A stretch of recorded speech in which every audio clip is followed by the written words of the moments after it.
Good evening friends, Kumar Abhishek की खबर में आपका स्वागत है। चलते चलते हम बात करेंगे अभी ज्वलंत मुद्दे की।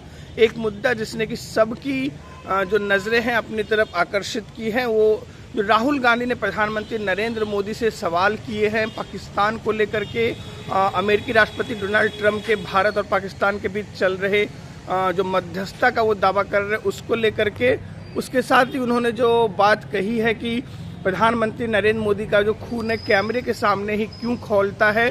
अब इसको लेकर के जो एनडीए की तरफ से भी कठोर प्रहार किए गए हैं। जो भारतीय जनता पार्टी की तरफ से तो बयान दिए ही जा रहे थे। राहुल गांधी ने जो कुछ भी कहा, प्रधानमंत्री नरेंद्र मोदी से सवाल किया, और प्रधानमंत्री नरेंद्र मोदी ने भी कल जो राजस्थान में जनसभा हुई थी वहां कहा था कि उनके रगों में अभी खून नहीं, गर्म सिंदूर बह रहा है। और उन्होंने जो पाकिस्तान को माकूल जवाब दिया भारतीय सेना ने और ऑपरेशन सिंदूर के जरिए, वो जो है उसकी तारीफ की थी। नरेंद्र मोदी ने भारतीय सेना की तारीफ की थी और कहीं ना कहीं वो क्रेडिट की जो होड़ है लगी हुई है, उस पर भी राजनीति हो रही है भारतीय जनता पार्टी और कांग्रेस पार्टी दोनों के द्वारा। इसी सिलसिले में राज्यसभा के जो सभापति हैं और जेडीयू के वरिष्ठ नेता हरिवंश ने आज कठोर प्रहार किया है कांग्रेस के ऊपर। उन्होंने याद दिलाया है कि कांग्रेस अतीत में ना जाए। जो सवाल कर रहे प्रधानमंत्री नरेंद्र मोदी से, वो 2004 से 2000 तक की ऐसे हजारों घटनाएं गिना देंगे जिसमें कि कार्रवाई होनी चाहिए थी पाकिस्तान के खिलाफ, आतंकवादियों के खिलाफ,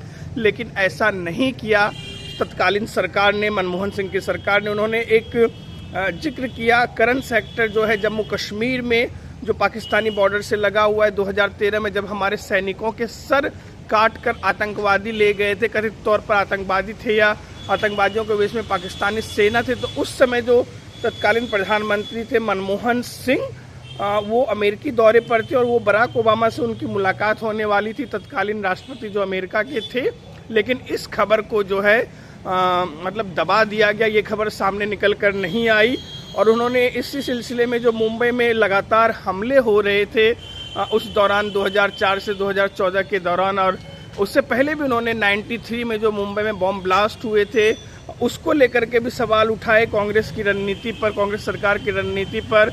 और उन्होंने इंडिया बांग्लादेश वार के दौरान भी जो तत्कालीन कांग्रेस सरकार थी उसके इरादों पर, मंशा पर सवाल उठाए। और उन्होंने जो मानिक शाह हैं, जो पूर्व सेना के बहुत वरिष्ठ अधिकारी और सेनाध्यक्ष रह चुके हैं, उनकी तारीफ की, उनके भारतीय सेना की तारीफ की और कांग्रेस पर जमकर प्रहार किया। चाहे वो जवाहरलाल नेहरू हो, इंदिरा गांधी हो, राजीव गांधी की सरकार हो, किस तरह से बफोस सौदे में घोटाला हुआ कांग्रेस, तत्कालीन कांग्रेस सरकार के दौरान, उसका भी उन्होंने जिक्र किया।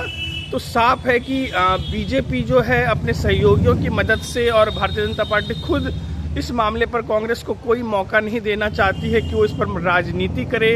और अगर राहुल गांधी ने कुछ सवाल उठाए सरकार की मंशा को लेकर के, प्रधानमंत्री नरेंद्र मोदी की मंशा को लेकर के, तो अब ये साफ है कि जवाब दिया जाएगा विपक्ष के सवालों का और तीखे अंदाज में दिया जाएगा। तो हरिवंश का जो आज ये ANI को उन्होंने ये इंटरव्यू दिया है, बहुत ही तीखे प्रहार किए हैं और बहुत तीखे अंदाज में किए हैं। इससे साफ पता चलता है कि एनडीए ने भी अपनी कमर कस ली है कि विपक्ष के किसी भी सवाल का और विपक्ष के किसी भी ऐसे सवाल जिससे कि जनता में कोई गलत संदेश जाए, उसका माकूल जवाब दिया जाएगा और इस एग्रेसिव अंदाज में जवाब दिया जाएगा, जिस एग्रेसिव अंदाज में राज्यसभा के उपसभापति हरिवंश ने आज जवाब दिया है कांग्रेस पार्टी को और स्पेशली राहुल गांधी को।